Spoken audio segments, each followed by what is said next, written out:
berkunjung ke Pura Pakualaman yang merupakan satu dari dua istana yang ada di Yogyakarta. Istana ini terletak di Jalan Sultan Agung, Kecamatan Pakualaman, Yogyakarta. Berdirinya Kadipaten Pakualaman tidak lepas dari polemik yang melanda Kesultanan Yogyakarta semasa era Sultan Hamengkubuwono yang kedua. Ketika itu, tanah Jawa secara bergantian dikuasai Belanda dan Inggris pada awal dekade kedua abad ke-19. Melalui perjanjian pada tahun 1813, dengan pihak Inggris, Sultan Hamengkubuwono II diwajibkan menyerahkan sebagian wilayahnya kepada Pangeran Notokusumo. Selanjutnya, berdasarkan kontrak politik yang disepakati pada 17 Maret 1813 antara wakil Inggris dan Pangeran Notokusumo, maka berdirilah suatu pemerintahan baru di Yogyakarta di luar Kesultanan yang dipimpin oleh Sultan bernama Kadipaten Pakualaman.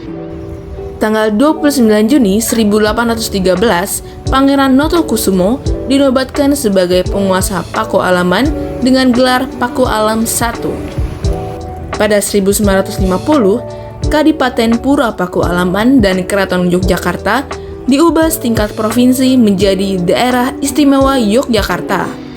Sejak saat itu, Pura Pakualaman menjadi lembaga pemangku adat, dipisahkan dari pemerintah daerah istimewa, dan dihilangkan dari kepentingan politik.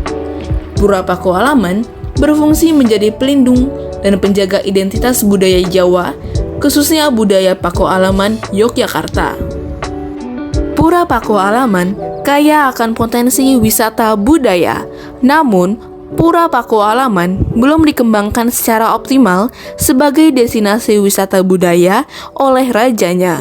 Terkadang, para wisatawan tidak mengetahui bila Yogyakarta mempunyai dua istana. Seharusnya, Pura Pakualaman bisa mencontoh dari Keraton Yogyakarta yang mempunyai manajemen yang baik terhadap objek-objek wisata yang dipunyainya. Pura Pakualaman mempunyai museum dan perpustakaan yang dapat menjadi daya tarik wisatawan yang berkunjung ke Yogyakarta.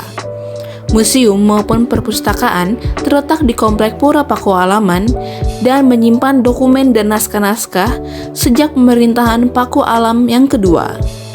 Koleksi buku-buku ini tentang sejarah dan perkembangan Kadipaten Pakualaman.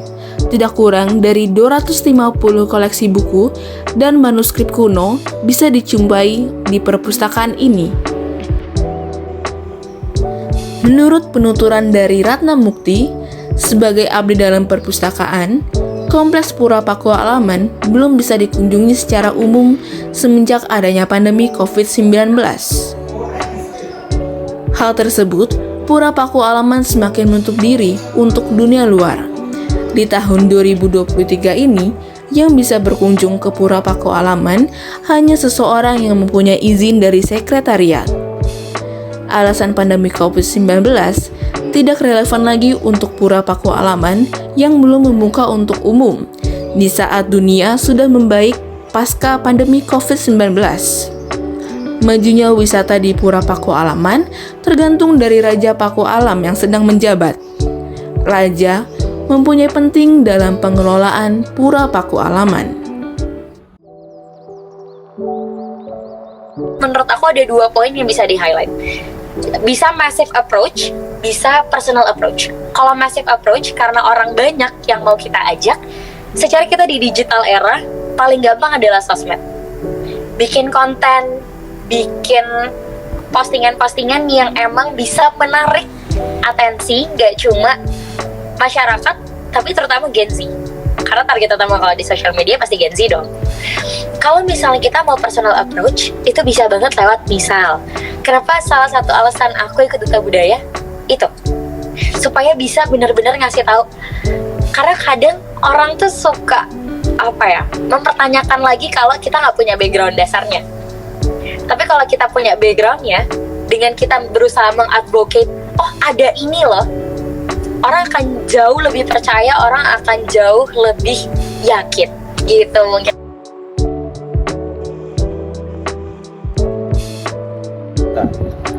Pura Pakualaman semakin maju, juga semakin dikenal dari luar daerah, bisa maju untuk tempat-tempat wisata yang pada umumnya. Jadi saya kalau bisa untuk wisata sama Keraton Barat itu lebih ramai kan lebih senang. Abdi-abdi yang sini lebih makmur, banyak temannya, banyak itu kan banyak temannya. Biarpun itu nggak ada tiket kan lumayan kan, semakin ramai semakin yang terutama pedagang-pedagang yang di depan yang lebih makmur lagi.